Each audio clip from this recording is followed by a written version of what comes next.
Welcome to the AI-powered reader, your shortcut to unlocking the world's best books. Get ready to absorb key insights, understand core concepts, and expand your knowledge all in a fraction of the time.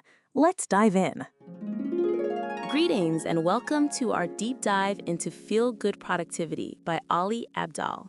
Described by author Mark Manson as a much-needed antidote to hustle culture, this book, as Cal Newport puts it, flips the conventional narrative on productivity, arguing the secret isn't discipline, but the science-backed power of joy. Aimed at ambitious people, students, and professionals, it tackles how to beat procrastination and eradicate burnout without relying on discipline. The author, Ali Abdaal, is a Cambridge-trained doctor, entrepreneur, and the world's most followed productivity expert who took a break from medicine to popularize the science of human flourishing, distilling everything he's learned into this guide to sustainable success. So let's talk about productivity. What if I told you that everything we've been taught about it, the hustle, the grind, the suffer now, succeed later idea, is just wrong? Well, we're going to dive into Ali Abdaal's book, Feel-Good Productivity, which makes a pretty radical argument. The real secret to getting more done isn't about pushing yourself harder, it's about feeling better. First things first, what problem is this book even trying to solve? Well, it's something called the productivity trap, and honestly, it's a trap that so many of us fall into without even noticing. The author's whole journey with this starts right here. He's a junior doctor, totally burnt out, and he's been left to manage an entire hospital ward all by himself on Christmas Day. I mean, he was at his absolute breaking point. And that feeling of being completely overwhelmed, it's something I think a lot of us can relate to, even if the stakes are a little different. Now, he was doing everything right, at least according to the old playbook. He had really taken that famous Muhammad Ali quote to heart, "Suffer now and live the rest of your life as a champion." He genuinely believed that the only way to succeed was through sheer discipline and just grinding through the misery. But here's the thing, it just wasn't working. He was pushing himself to the absolute limit, staying late, doing more, but his performance was actually flatlining. And his own well-being, it was in a total freefall. He was working harder than ever, but somehow getting less done and feeling absolutely terrible. This burnout actually led him back to his medical training and to this really crucial piece of wisdom. If the treatment isn't working, you can't just keep giving more of it. You have to find a different diagnosis. So what if the entire diagnosis for productivity was just wrong? We always assume that if we just work hard enough, we'll get successful and then we'll finally feel good. But what if we have that cause and effect completely backward? What if feeling good is actually the cause of great work, not the reward you get at the end? Now, I know that might sound a little too good to be true, but there's some really cool science to back it up. Let's take a look at a classic experiment called the candle problem. So you're given these items on a table, and you're told to attach the candle to the wall in a way that the wax won't drip down. How would you do it? Well, here's the twist. A psychologist named Alice Eason gave one group of people a small bag of candy, just a little mood booster, before they started, and the result? It was incredible. The group that felt just a little bit happier was dramatically more creative and way more successful at solving the puzzle. Their positive mood literally made them smarter. And this isn't just some psychological trick. There's research that supports something called the undoing hypothesis.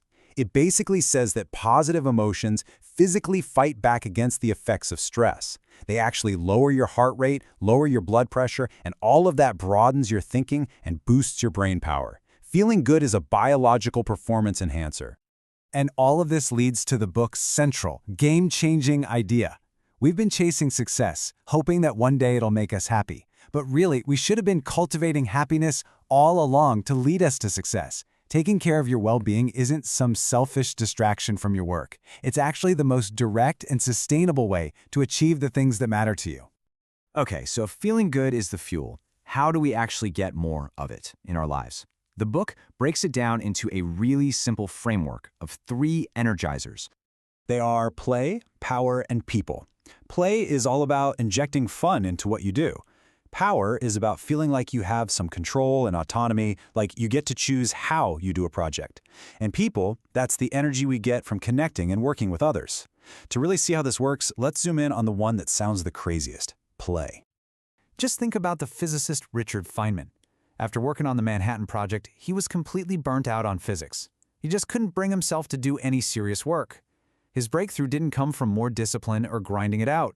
Nope, it came when he was just sitting in the cafeteria, goofing around, and started playing with the physics of a wobbling plate just for fun.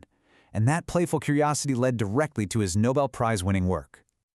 So how do we bring that same kind of fun into our own work, especially when it feels like a total drag? Let's check out one super simple technique you can literally start using today. First, it helps to know how you naturally find fun. Dr. Stuart Brown has identified these different play personalities. Are you an explorer, someone who just loves discovering new things? Or maybe a competitor who lives for a good challenge? Knowing your personal style is a great first step to making your work more playful. But the real game changer for Abdaal came from a pretty unexpected place. Mary Poppins. Yep, the movie. He was watching it and was just blown away by the lyrics. In every job that must be done, there's an element of fun. You find the fun and snap, the job's a game. This led him to the core tactic. He wrote this exact question on a post-it note and stuck it right on his computer monitor. So whenever he was faced with some soul-crushing task, like memorizing biochemistry, he'd ask himself that question. For him, the answer was putting on the Lord of the Rings soundtrack while he studied. It turned a boring chore into an epic quest. All right, let's pull all of this together, because these aren't just nice ideas. They really do form a practical toolkit for completely rethinking how you approach productivity. At the end of the day, the goal is to stop seeing productivity as some kind of war that you have to win with brute force. Instead, think of it like a personal experiment. By using these tools, play, power, and people, you can start to figure out what actually makes you feel good, because that turns out to be the most reliable path to doing amazing work. And that really brings us to the final takeaway, which is a challenge for you. This isn't about changing your entire life overnight. It's about starting small. So think about it. What's that one thing on your to-do list that you've just been dreading? How could you approach it a little differently? How could you make it fun? That one little question might just change everything. That's all for this episode of the AI-powered Reader. We hope today's summaries sparked new ideas and brought you valuable insights. If you enjoyed what you heard, please subscribe wherever you get your podcasts and consider leaving a review. It really helps others discover the show. Until next time, keep learning, keep growing, and keep reading, or rather listening.